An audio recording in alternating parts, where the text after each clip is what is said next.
almost a Matt Luke question.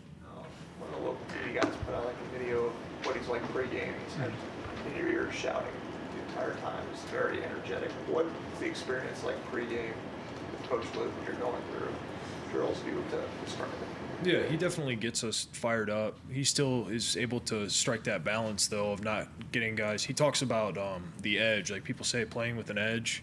He says the thing about the edge is you want to be right up to it without falling over, because when you fall over the edge, bad things happen.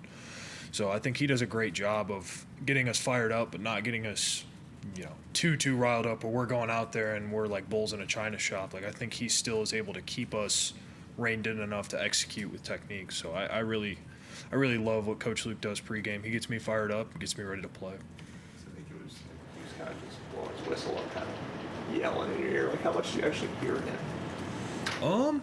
Yeah, you can hear him. I think definitely when you're out there on game day, you're dialed into what you're doing. So like everyone always asks about game day environments and stuff, and Coach Luke says it too. Like when you're really dialed in, you don't notice it. So like you hear the coaching, you hear all that, but when you're going, and it's full speed ahead. You got the blinders on. I think last season you had like maybe 6 penalties, but this year, so far you have 0. How have you kind of cut those down so far this season? Yeah, I think Coach Luke's been a big part of it, just kind of emphasizing execution. He's been emphasizing too, like when teams stem and move around, like making sure that we get that in practice, letting us know, like watching the film and seeing like when they stem, what linebacker or what guy on the line, whoever it may be, is making that move call, kind of trying to get the most accurate game-like reps in practice. And then too, just stressing, having a game rep mindset in practice of, a lot of times when you get that false start penalty, something like that, it's when you're wanting to go and you fire off the ball as fast as you can. And, something happens, someone says something, and then you flinch because you're so tensed up. So he's done a great job of creating that game-like atmosphere in practice every day so that it doesn't happen come game time, those mistakes.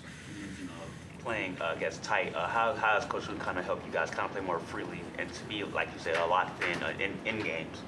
Yeah, I think he does a good job too. Like with the iPads, it's new, like having those on the sideline, but not being, overly negative, but just correcting. I think he does a good job of, encouraging us more so than ridiculing us when we do make mistakes, because it's inevitable throughout the course of a game. But I think the way you come back from those mistakes and the way that he gets us to come back from those mistakes is really good. I think you guys were nominated or mid-season honor roll for the Joe Moore Award, which just goes to the best offensive line in the country. Just considering kind of the last couple of years to make that progress and be recognized in that way, what does that mean for your unit to see that people are recognizing you as one of the better ones in the country? It's good to see. It's a step in the right direction. However, it's mid-season. There's a lot of football to be played. I feel like I've said that a lot to just a lot of people. Like there's a lot more ball to be played if we want to go where we want to go. Like there's a lot of games ahead. So it's that consistency that's really important, because you can get off to a good start. Like Coach Sweeney always says, some start fast, some start slow. The thoroughbred's great in every poll. Like we want to be a thoroughbred. We want to be great the whole way through. I think I was talking to Kate about this, but we heard that Adam Randall, one of the offensive memes, was saying something like, we expect to score 40 points, and if we don't score 40 points, that's disappointing now. Like, how different is the mindset of the offense in that way? Yeah, I think young guys have seen that, we can do it, and I think older guys like myself have seen like this has been in us, and we've been trying to kind of replicate that mindset of, we're going to go out there and we're going to put up big points every single game because we're capable of doing it. So why not go out there and give it your best and do it? And I think the execution too, just the importance of every play. Like even if it's not a big hit on for example, a run play, even if it's not a big hit, you can see that, hey, if we would have had this up the right way, like it's to the safety, this could be a big hit. So I think emphasizing the big plays and saying that those are there, but then also too the plays that didn't go as planned because of a mistake or something like that, saying that these could be here, and stressing the importance of, like I said, stressing every rep is important. Every rep is a game rep. Phil Phil Mafah has had some pretty impressive runs thanks to you guys, and when he hits somebody, it's loud. Do you notice it when he runs over somebody? Yeah, it gets me fired up when I see Phil break a big one. That's probably one of the better feelings you can feel as an O lineman is knowing that you were able to, open up a hole for your running back to run through, and then seeing him pop a big one off of it. That's a great feeling. It gets the O line fired up. How often do you get to really see it? Because you're obviously busy doing something. Is it something you catch him in your peripheral eventually, or? It's normally, you're on your assignment, and eventually you end up coming off for one reason or another, and you kind of just look up and you see Phil going down the field, or you see, you're pass blocking and you see Cade through a deep ball to Wesco that's, going for a touchdown. You normally see once you're kind of done with your assignment. It's a great feeling. It's a really rewarding feeling. When you come in the jumbo package and you're at the tight end, Devontae's next to you, and Peter's behind you, is there any doubt in your mind that you guys are getting in the end zone? No, I said I forget who it was, Coach Sweeney or Coach Luke, kind of after that play that we ran, I was like, I don't know how any team can stop Peter Woods isoing your back full speed and then Phil Mafah running behind him. That's a great package. It's a great feeling when they call that. There was no doubt on the whole O line, the whole offense that we were going to get in the end zone on that one.